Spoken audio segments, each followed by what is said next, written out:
కొబ్బరికాయ వేసేసుకోండి.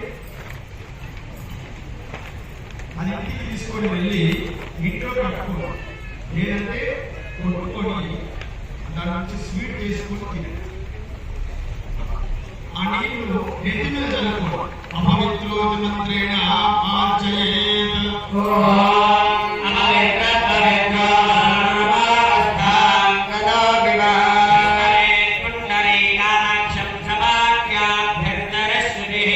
Amen.